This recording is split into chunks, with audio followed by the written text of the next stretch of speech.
Hello friends, कैसे हो आप। स्वागत है आपका मेरे YouTube channel online PCB tutorial में। आज हम लोग पढ़ने वाले हैं क्लास 12 का one of the most important topic, जिसका नाम है प्रिंसिपल ऑफ इनहेरिटेंस या फिर आप कह सकते हैं जेनेटिक्स। बहुत ही ज्यादा इंपॉर्टेंट टॉपिक है ये। या तो आप बोर्ड के हिसाब से चुन लो या तो आप कंपटीशन के हिसाब से चुन लो। दोनों के लिए one of the most important chapter है आपका जेनेटिक्स, क्योंकि यहां से मैक्सिमम क्वेश्चंस पूछे जाते हैं। ओके, तो मैं बताऊंगा कितना क्वेश्चन पूछा जाता है, क्या पूछा जाता है जो, लेकिन उससे पहले मैं आपको कुछ इंफॉर्मेशन देना चाहता हूं एनसीईआरटी। देखो, इस चैप्टर को पढ़ने से पहले एनसीईआरटी आपको रखना बहुत ही जरूरी है साथ में, क्योंकि एनसीईआरटी से आपका 90 से 95% क्वेश्चन सॉल्व हो जाएंगे। एकदम लाइन बाय लाइन यहाँ से क्वेश्चंस आपको पूछा जाएगा। ऑब्जेक्टिव क्वेश्चन आएंगे, सब्जेक्टिव क्वेश्चंस आएंगे। ओके, इसलिए मैं आपसे बस यही बोलना चाहूंगा कि एनसीईआरटी आप बिल्कुल मत छोड़ना, बहुत ही ज्यादा इंपॉर्टेंट है एनसीईआरटी।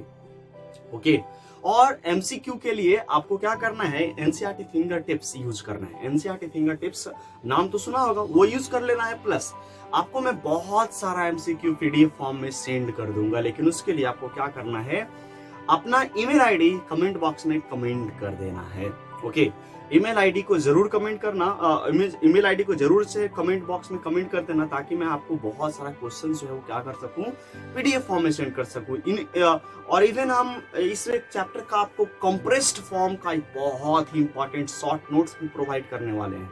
ओके, शॉर्ट नोट्स ऐसा है कि उसमें बहुत सारा मेन पॉइंट्स, जो भी इंपॉर्टेंट पॉइंट्स है वो डायरेक्ट लिखा हुआ है, जहां से ऑब्जेक्टिव क्वेश्चन बनने के मैक्सिमम चांसेस हो जाते हैं। ओके, तो वो भी मैं आपको प्रोवाइड करूंगा, लेकिन आपको ईमेल आईडी जो है वो सबसे पहले सेंड करना होगा। ओके, तो चलिए वीडियो को शुरू कर देते हैं। और वीडियो को शुरू करने से पहले मैं आपसे रिक्वेस्ट करना चाहूंगा कि अगर आप मेरे चैनल पे या फिर वीडियो पे पहली बार आए हैं तो आप मेरे चैनल को सब्सक्राइब कर सकते हैं और बेल आइकन को भी प्रेस कर सकते हैं, ताकि आपके पास नोटिफिकेशन सबसे पहले पहुंच जाए। और हाँ, वीडियो बनाने में बहुत ज्यादा मेहनत लगता है, इसलिए लाइक जरूर करना वीडियो को। तो चलिए जल्दी से एक प्यारा सा दुलारा सा हेडिंग डाल लीजिए, जेनेटिक्स, या फिर आप प्रिंसिपल ऑफ इनहेरिटेंस भी डाल सकते हो, जेनेटिक्स। ओके, ये जेनेटिक्स बहुत ही ज्यादा इंपॉर्टेंट है। देखो, अगर इस चैप्टर का वेटेज या फिर इंपॉर्टेंस का बात करूं एग्जामिनेशन पॉइंट ऑफ व्यू के हिसाब से, तो अगर आप बोर्ड का तैयारी कर रहे हो,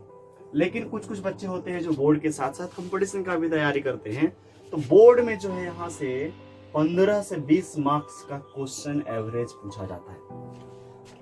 15 से 20 मार्क्स समझते हो एक अच्छा मार्क्स होता है। 15 से 20 मार्क्स का इस चैप्टर से आपको सवाल पूछा जाएगा। और अगर मैं कंपटीशन का बात करता हूं, तो कंपटीशन में यहां से 5 से 10 क्वेश्चंस पूछे जाते हैं। तो सोच लो इस चैप्टर का कितना इंपॉर्टेंस है। समझ गया ना। तो इस जेनेटिक्स को ना बहुत ही दिल लगा के पढ़ना, और मैं दिल लगा के पढ़ाऊंगा आपको, समझे मेरे चपड़गंजू लोग। ओके, तो चलिए चैप्टर को स्टार्ट करते हैं, और बहुत ही बेहतरीन तरीका से इजीएस्ट वे में एक एक लाइंस को आपको मैं पूरा का पूरा क्लियरिफाई करके पढ़ाता हूं। और मैं आशा करूंगा कि आपसे मैक्सिमम क्वेश्चन इस चैप्टर से बने, और नहीं बने तो मैं हूं बनाने के लिए। ओके, तो जो भी यहाँ औरंगजेब लोग बैठे हुए हैं, पढ़ रहे हैं, तो बस उनसे यही रिक्वेस्ट है कि जो भी आपको डाउट होगा कमेंट बॉक्स में कमेंट कीजिएगा, और मुझे जरूर बताइएगा कि आपको डाउट कहाँ है। मैं आपका रिप्लाई जरूर करूंगा, और आपको जो भी प्रॉब्लम होगा मैं आपका हर प्रॉब्लम को सॉल्व कर दूंगा। ओके, तो चलिए जी, बहुत हो गया बकवास, अब करते हैं शुरुआत चैप्टर जेनेटिक्स। तो सबसे पहली बात कि ये जो जेनेटिक्स भैया हैं, ये जेनेटिक्स भैया जो हैं, उनका नाम कौन दिया। ओके, ये जेनेटिक्स टर्म जो है, सबसे पहले एक बहुत ही महान व्यक्ति थे जिनका नाम था वैटसन। ओके, तो टर्म मतलब होता है शब्द, टर्म जेनेटिक्स जो है वो कौन दिए थे, वैटसन साहब ने दिया था। ओके, वैटसन साहब जो थे वो सबसे पहले जेनेटिक्स टर्म जो है हम लोगों के सामने रखा था। आज वही जेनेटिक्स हम लोग पढ़ रहे हैं। दूसरा पॉइंट, ये सब में समझाने का कोई उतना बात नहीं है। ओके, दूसरा point, father of genetics. Okay, genetics के पापा कौन है, ग्रेगर जॉर्ज मेंडल साहब है। ओके, फादर ऑफ जेनेटिक्स कौन है, ग्रेगर जॉर्ज मेंडल। बहुत ही इंपॉर्टेंट ये पॉइंट है, पूछा जाता है, बोर्ड में पूछ देता है यार, बोर्ड में पूछ देता है। इधर उधर नहीं, बोर्ड में पूछ सकता है बस।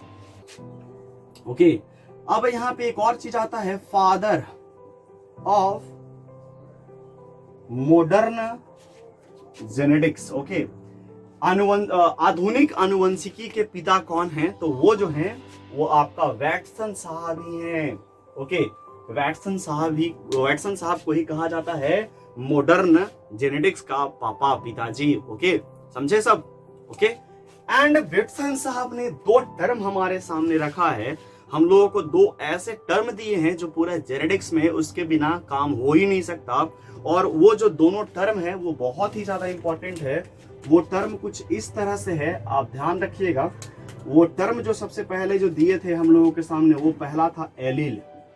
ओके, एलील जो है वो बहुत इंपॉर्टेंट टर्म है, पूरा जेनेटिक्स में यूज होता है एलील का, पूरे जेनेटिक्स में यूज होता है एलील का। ओके, एंड दूसरा जो है वो है filial. Okay, allele and filial जो है वो बहुत ज्यादा इंपॉर्टेंट टर्म है जो पूरे जेनेटिक्स में यूज होता है।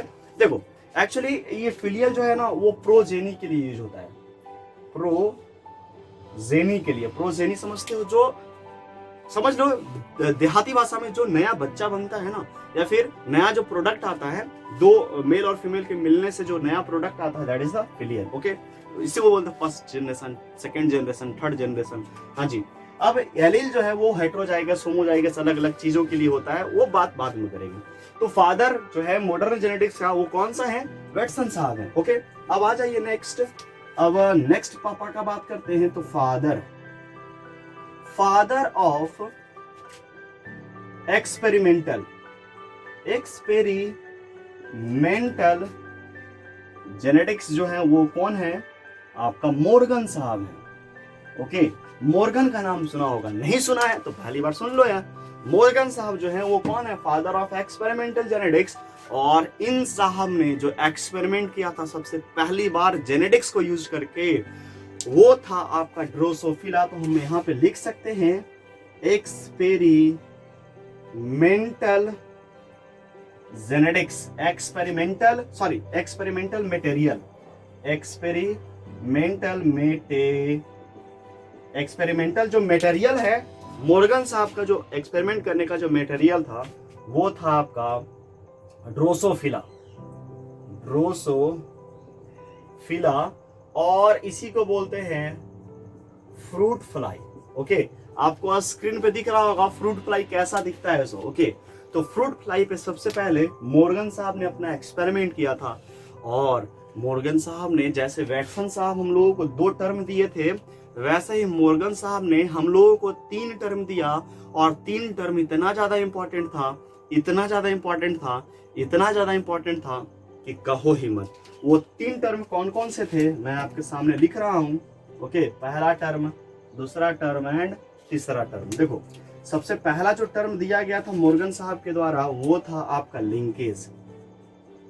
ओके, लिंकेज शब्द सबसे पहले मॉर्गन साहब ने हम लोगों को इंट्रोड्यूस करवाया।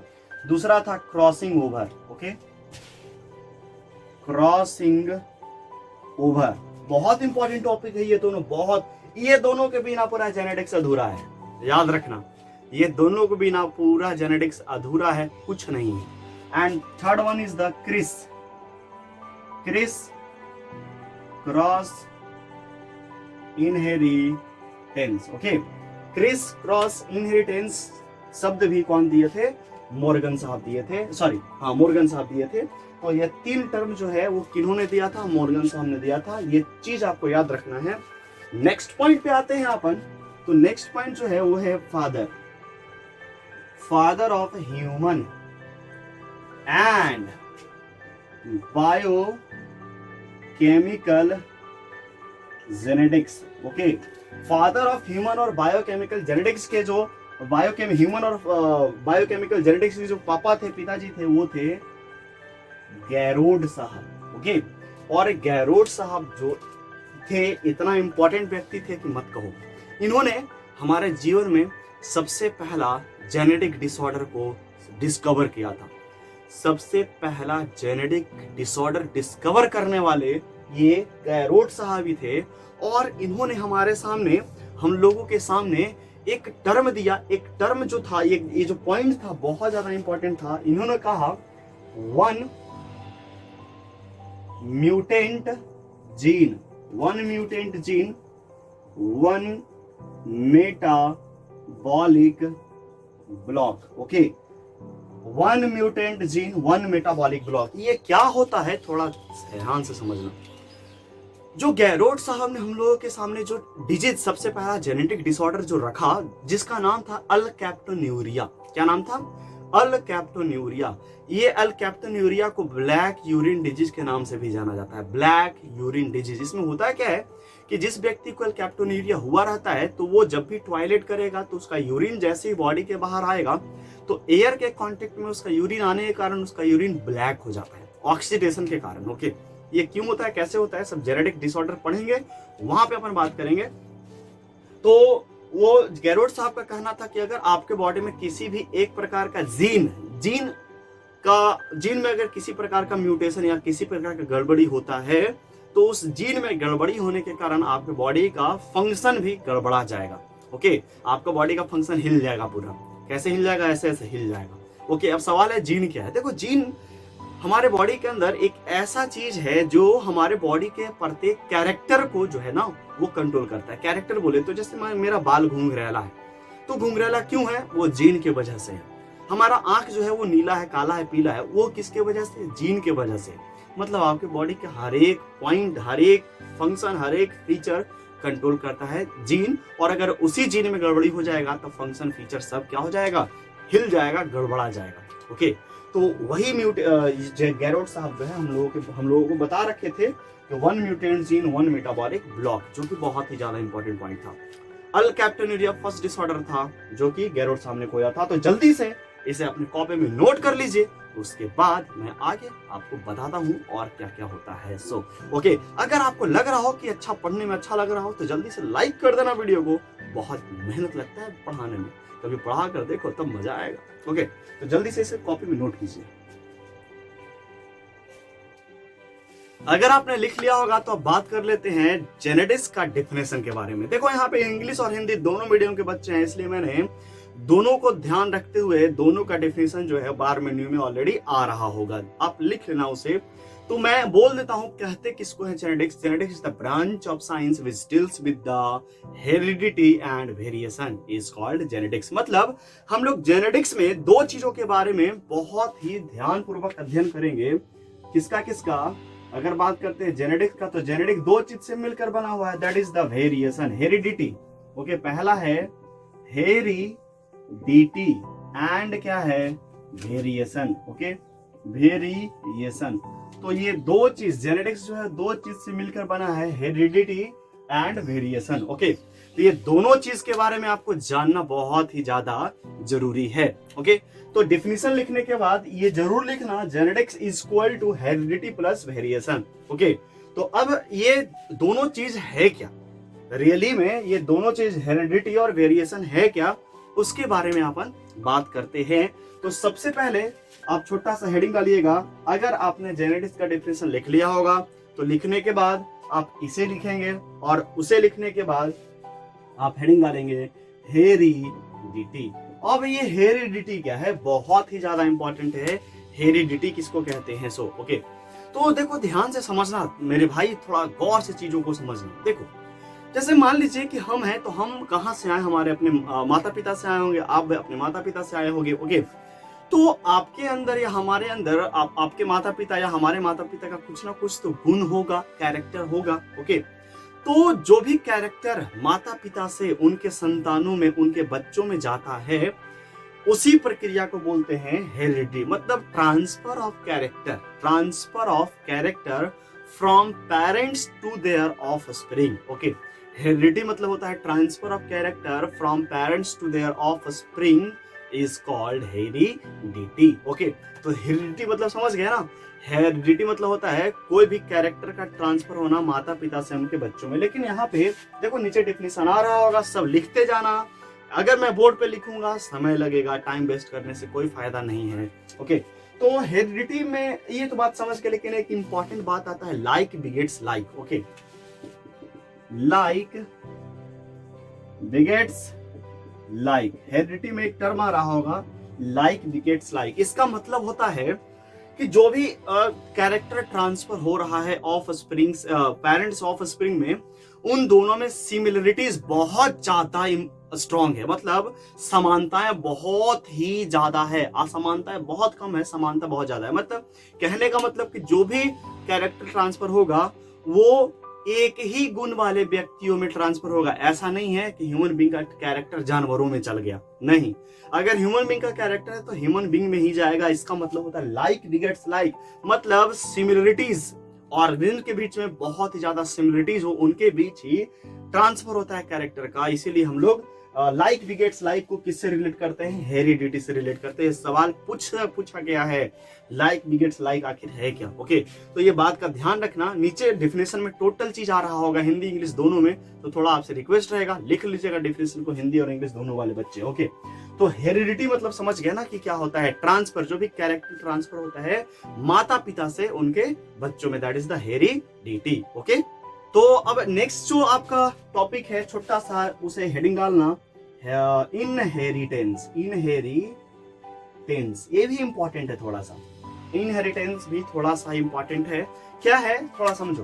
देखो एक्चुअली ये हेरिडिटी का आधार है। इनहेरिटेंस हम लिख सकते हैं basis and pattern of heredity. Okay, मतलब हेरिडिटी जो भी हो रहा है उसका पैटर्न और बेसिस, उसका आधार क्या है? इनहेरिटेंस है। बिना इनहेरिटेंस मतलब क्या होता है? सिमिलर चीज है। Inheritance is the basis and pattern of heredity. कैसे हो रहा है, किस तरह से हो रहा है हेरिडिटी, उस चीज के बारे में जानने के लिए हम लोग किसका बात करेंगे? इनहेरिटेंस का बात करेंगे, जो कि बहुत इंपॉर्टेंट है। ओके, इंग्लिश वाले के लिए भी, हिंदी वाले के लिए भी जो डेफिनेशन आ रहा होगा लिख लेना। देखो मैं बार बार हिंदी इंग्लिश नहीं बोलूंगा, आप लिख लेना, दोनों का डेफिनेशन आते रहेगा। ओके, तो आपने हेरिडिटी समझ लिया, जेनेटिक्स समझ लिया, इनहेरिटेंस समझ लिया, एंड बचा क्या? दैट इज द वेरिएशन, जो कि बहुत ज्यादा इंपॉर्टेंट है। हर साल यहाँ से सवाल पूछा जाता है, इसलिए मैं आपसे रिक्वेस्ट करूंगा कि इस वेरिएशन को बहुत ही ध्यानपूर्वक कंसंट्रेशन से पढ़ना, तब जाकर आपको और ज्यादा क्लियर होंगे चीजें। ओके, तो सबसे पहली बात कि यहाँ पे हम हेडिंग डालते हैं पहले वेरिएशन। ओके, अब वेरिएशन का छोटा सा पहले डेफिनेशन आप समझ लो कि वेरिएशन क्या होता है। देखो एक्चुअली वेरिएशन क्या होता है? Differences between among the same species, differences among the same species। मानव जाति, जैसे हम लोग सारे लोग मानव जाति हैं। ओके, और अगर मानव जाति का अगर बात करते हो तो उनका क्या है फीचर? 10 उंगली, 2 हाथ, 2 पैर, नाक, कान, मुंह, सब कुछ यही फीचर है ना जनरली। लेकिन कभी कभी क्या होता है कि कोई भी इंसान एक नॉर्मल इंसान से बिल्कुल अलग हो जाता है। जैसे जनरली अगर नॉर्मली बात करते हैं तो हम लोगों का 10 उंगली होता है, लेकिन किसी किसी का आप देखोगे कि एक्स्ट्रा फिंगर्स निकल गए। Okay, that is the 11 fingers. Okay, तो क्या हुआ? वो वेरिएशन हुआ, समझ रहे हो ना। कभी कभी क्या होता है, बहुत सारे ऐसे देखे होंगे आप, किसी किसी व्यक्ति का उंगली सटा हुआ रह गया। ओके, तो उंगली सटा हुआ रह गया तो क्या है? नॉर्मल, सब इंसान नॉर्मल, लेकिन एक व्यक्ति का उंगली सटा हुआ है, दैट इज द वेरिएशन। यही तो बदलाव है ह्यूमन बींग्स में। नॉर्मल ह्यूमन बींग्स में क्या हो गया? बदलाव हो गया, दैट इज द वेरिएशन। एक ही जाति में अलग अलग विभिन्नताएं देखने को मिलती है, वही क्या कहलाता है? वेरिएशन। अब सवाल है कि ये वेरिएशन होता कैसे है, उस चीज को समझना बहुत जरूरी है। और उस चीज को समझने के लिए मैं यहाँ पे एक बहुत ही सुंदर, बहुत ही बेहतरीन चार्ट बनाने वाला हूँ। उस चार्ट को आपको लिखना होगा, उसके बाद आपको चीजें बहुत ज्यादा क्लियर हो जाएंगी। ओके, तो जो भी डेफिनेशन आ रहा होगा उसे जरूर आपने लिखना है, और उसके बाद मैं जो चार्ट अभी बना रहा हूँ उसे खाना जरूर है। बहुत मजेदार चार्ट है, एकदम समोसा डालकर बनाया गया है। ओके, तो चलिए चार्ट देखते हैं क्या है। सो तो चार्ट रेडी है आपके सामने, आप इसे बहुत ही चाव से खाओ और मैं आपको बहुत ही चाव से खिलाता हूँ। तो चलिए इसको समझने का सिलसिला जारी करते हैं। देखो वेरिएशन, मैंने अभी तुरंत आपको बताया वेरिएशन मतलब differences among the same species. एक ही जाति के बीच में अगर डिफरेंसेस उत्पन्न हो जाती है तो क्या कहलाता है? वेरिएशन कहलाता है। वेरिएशन यहाँ पे 2 चीज में होता है। देखो हमारे बॉडी के अंदर 2 प्रकार का सेल है, कोशिका है। कितना प्रकार का? 2 प्रकार का। वैसा कोशिका जो आगे जनरेशन में जाता है, और एक वैसा कोशिका जो आगे जनरेशन में नहीं जाता है। कहने का मतलब एक ऐसा कोशिका है जो हमारे बच्चों में ट्रांसफर होगा और एक ऐसा सेल है जो हमारे बच्चों में ट्रांसफर नहीं होगा। उस हिसाब से दो तरह के कोशिका हमारे बॉडी में पाए जाते हैं, और वो सबसे पहला है सोमैटिक सेल और दूसरा है जर्मिनल सेल। ओके, तो देखो, जब भी कोई सोमैटिक सेल में वेरिएशन होता है तो उसको हम लोग बोलते हैं सोमैटिक वेरिएशन। ओके, मतलब वेरिएशन का मतलब कोई भी चेंज हुआ। ओके, और अगर जर्म सेल में किसी प्रकार का वेरिएशन होता है तो उसको क्या बोलते हैं अपन? जर्मिनल वेरिएशन बोलते हैं। ओके, तो यहाँ पे आपको समझना है कि सोमैटिक वेरिएशन और जर्मिनल वेरिएशन क्या है। सोमैटिक सेल में होने वाला वेरिएशन सोमैटिक वेरिएशन और जर्मिनल सेल में होने वाला वेरिएशन जर्मिनल वेरिएशन। अब सवाल है कि इनमें अंतर क्या है, थोड़ा समझना, देखना, ध्यान से देखना। देखो, सोमैटिक सेल, दो सेल को छोड़कर बाकी सब सेल क्या कहलाता है? सोमैटिक सेल होता है। ओके, और वो दो सेल कौन कौन सा है तो यहाँ पे मैं लिख देता हूं, एक्सेप्ट। एक्सेप्ट मतलब उसको छोड़ के, स्पर्म एंड ओवा। ओके, स्पर्म और ओवा जो अंडा होता है और शुक्राणु जो होता है, उसे छोड़कर हमारे शरीर के जितने भी सेल हैं, जितने भी कोशिकाएं हैं, वो सब सोमैटिक सेल के अंतर्गत आती है। तो मुझे आप बताओ कि अगला जनरेशन में, नेक्स्ट जनरेशन में जो सेल जाता है वो कौन सा जाता है? स्पर्म और ओवा का सेल जाता है। मतलब जब स्पर्म और ओवा मिलते हैं तभी एक बेबी का निर्माण होता है। ओके, और अगर बात करते हैं स्पर्म और ओवा का, तो इनके अलावा और कोई भी अगले जनरेशन में नहीं जाता है। दोनों यही सेल डिसाइड करते हैं कि क्या होने वाला है। ओके, तो सोमैटिक सेल का मतलब हो गया आपका हाथ, पैर, नाक, कान, जितना भी है वो सब सोमैटिक सेल हो गया। तो मुझे आप बताओ कि मान लो कि कोई व्यक्ति है, उसका हाथ कटा हुआ है सपोज। ओके, और उसका एक बच्चा हुआ, एक बेबी को उसकी वाइफ ने जन्म दिया, तो क्या उसके बच्चा का हाथ भी कटा होगा क्या? नहीं, बिल्कुल नहीं, क्योंकि मैं फिर से बोल रहा हूं, सोमैटिक सेल, हाथ हमारा क्या है? सोमैटिक सेल है। और सोमैटिक सेल जितने भी होते हैं उनमें किसी प्रकार का कोई भी वेरिएशन, कोई भी बदलाव नहीं होता है, नहीं होता है, नहीं होता है। ओके, तो वेरिएशन होगा कहाँ पे? केवल और केवल जर्मिनल वेरिएशन, जर्मिनल सेल में। जर्मिनल सेल किस कौन कौन होता है आपका? स्पर्म और ओवा। ओके, स्पर्म और ओवा होता है, ओनली स्पर्म एंड ओवा, इनको छोड़ के और कोई भी नहीं होता है जर्मिनल सेल। ओके, जर्मिनल और जर्मिनल वेरिएशन भी जो होगा वो किन में होगा? जर्म सेल में ही होगा। कहने का मतलब, देखो, जब भी जर्म सेल में क्या होता है? वेरिएशन होता है, तो क्या होगा? वो अगले जनरेशन में जो भी बदलाव होगा वो दिखेगा। ओके, तो ये अगले जनरेशन में जो भी बदलाव हो रहा है वो कहां से जाएगा? माता पिता से जाएगा, और माता पिता से लक्षणों को जाने को क्या बोलते हैं? हेरिडिटी। और हेरिडिटी का पैटर्न और बेसिस क्या है? इनहेरिटेंस है। सब मैंने बता रखा है, पढ़ने वाले बच्चे ध्यान देंगे, जो चपड़गंजू होंगे वो ध्यान नहीं देंगे, तो ध्यान से समझना।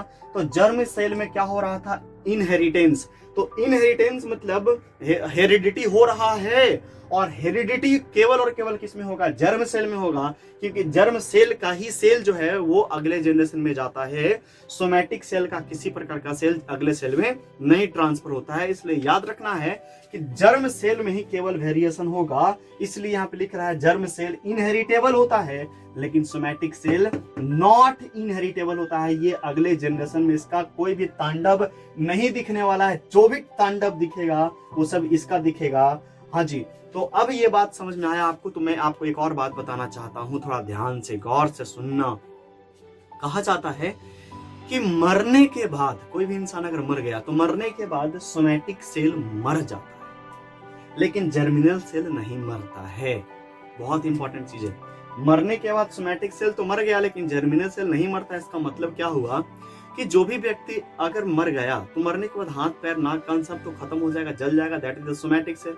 लेकिन उसका बच्चा तो है ना, उसका जर्मिनल सेल उसके बच्चे में ट्रांसफर हो गया था, तो आपका जर्मिनल सेल उसके मरने के बाद भी उसके बच्चों में प्रेजेंट रहेगा।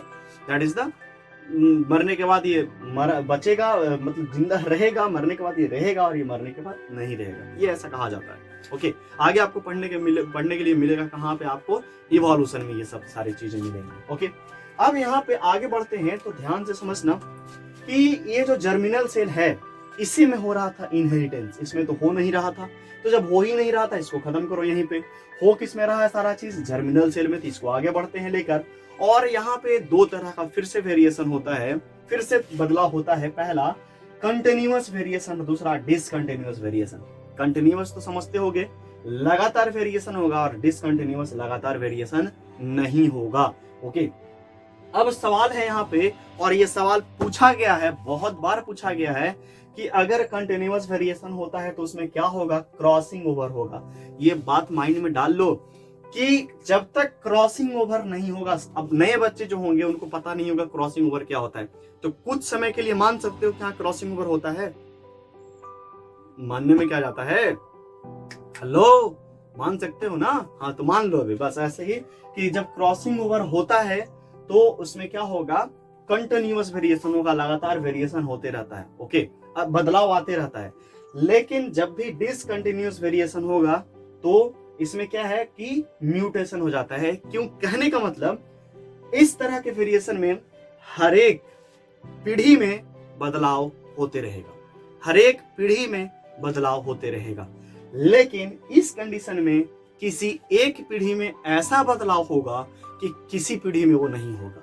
ओके, तो यही चीजें मतलब कभी कभी ये उत्पन्न हो जाता है, लेकिन ये हमेशा चलते रहता है।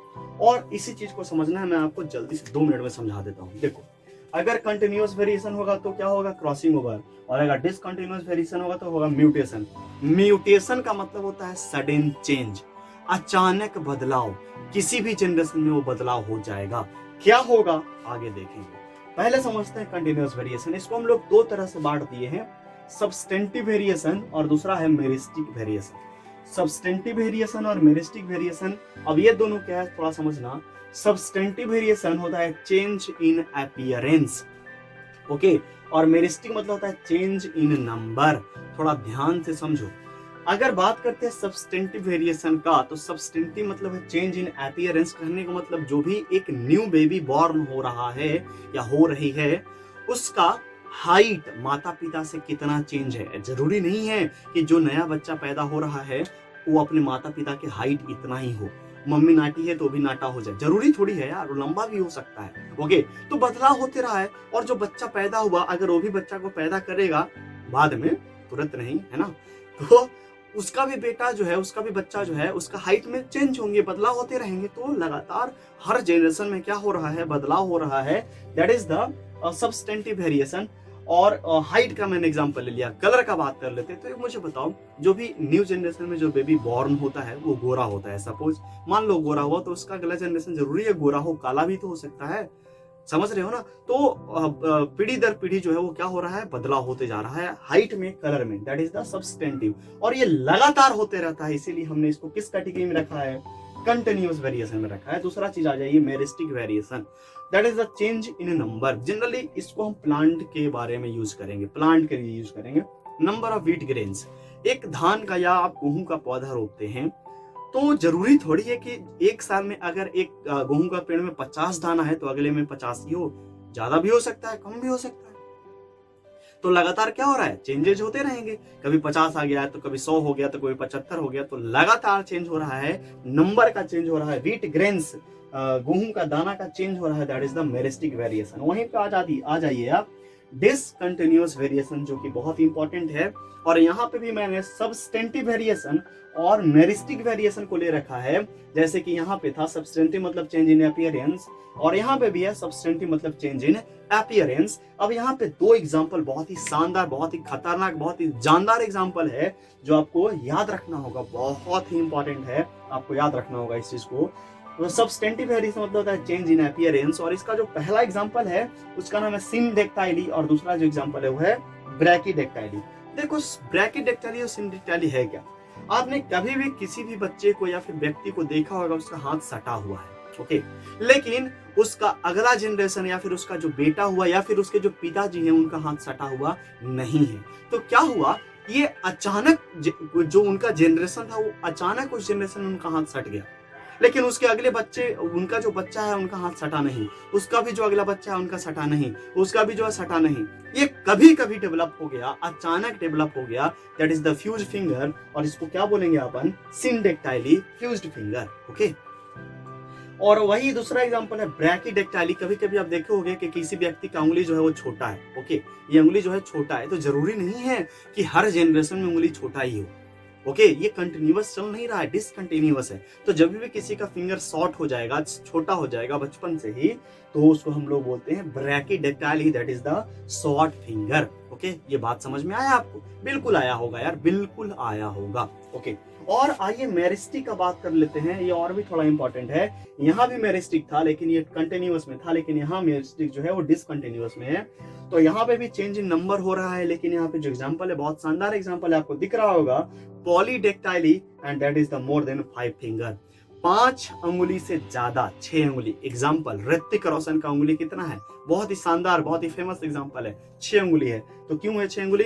क्योंकि उसमें वेरिएशन हो गया, लेकिन उसके पिताजी राकेश रोशन का 6 अंगुली नहीं है। ओके, तो उनका उसका जो बेटा भी है ऋतिक रोशन का, उसका भी 6 अंगुली नहीं है। तो केवल किसमें है? ऋतिक रोशन में। तो मतलब ये लगातार नहीं हो रहा है, किसी ना किसी एक पीढ़ी में ऐसा हो गया, कंटिन्यूअस नहीं है, डिसकंटिन्यूअस है। पॉलीडेक्टाइली, मोर देन 5 फिंगर जब होता है किसी व्यक्ति में, दैट इज द पॉलीडेक्टाइली। ओके, और मेरिस्टिक बताता है चेंज इन नंबर, होना चाहिए था 5, हो गया कितना? 6। नंबर का चेंज है, नंबर का, सब नंबर का चेंज है। ओके, तो ये जो चार्ट है वेरिएशन का, आपको कैसा लगा? टेस्ट आया क्या कुछ? अगर टेस्ट आया होगा तो कमेंट में करके जरूर बताइएगा कि सर ये चार्ट मुझे बहुत ज्यादा हेल्पफुल लगा।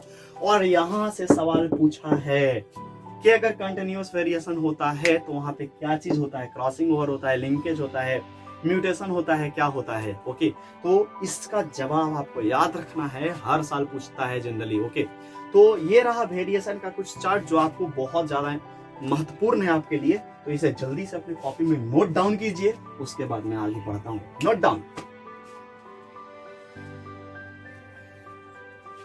अगर आपने नोट डाउन कर लिया है तो बहुत अच्छी बात है। तो आज मैं इंट्रोडक्शन के लिए यहां तक ही रहने देता हूं इस चीज को। अगले लेक्चर से टर्मिनोलॉजी चलेगा, मतलब जितने भी टर्म्स यूज होने वाले हैं जेनेटिक्स में, जैसे कि एलील है, फिलियल है, होमोजाइगस क्या है, हेट्रोजाइगस क्या है, जीन किसको कहते हैं, सारा का सारा चीज अपन उसका डिफाइन पढ़ने वाले हैं अगले लेक्चर में, जो कि बहुत ही ज्यादा इंपॉर्टेंट है। तो मैं आपसे ये रिक्वेस्ट करूंगा कि अगर आपको ये लेक्चर अच्छा लगा हो तो कमेंट करके जरूर बताना कि सर ये लेक्चर बहुत ही अच्छा था, और नेक्स्ट लेक्चर के लिए हम तैयार हैं। तो जल्दी से आप भी लाइक कर दीजिए वीडियो को, क्योंकि मेहनत तो लगता है, तो मेहनत का फल तो आपको देना है ना यार। ओके, आप पढ़ते रहो। अगर आपका एग्जाम्स बहुत अच्छा गया, अगर आपका कोई कंपटीशन निकल गया, तो आपको खुशी होगी, साथ साथ हमें खुशी होगी, और उससे सबसे ज्यादा खुशी होगी आपके मम्मी पापा को होगी। तो सोचो कितना अच्छी बात है। ओके, तो बस यही रिक्वेस्ट रहेगा कि आप लाइक कर दीजिएगा, और अगर अभी तक सब्सक्राइब नहीं किया तो सब्सक्राइब भी कर देना, बेल आइकन को भी दबा देना। ओके, चलिए धन्यवाद, पढ़ते रहिए और हमारे देश का नाम रोशन करते रहिए।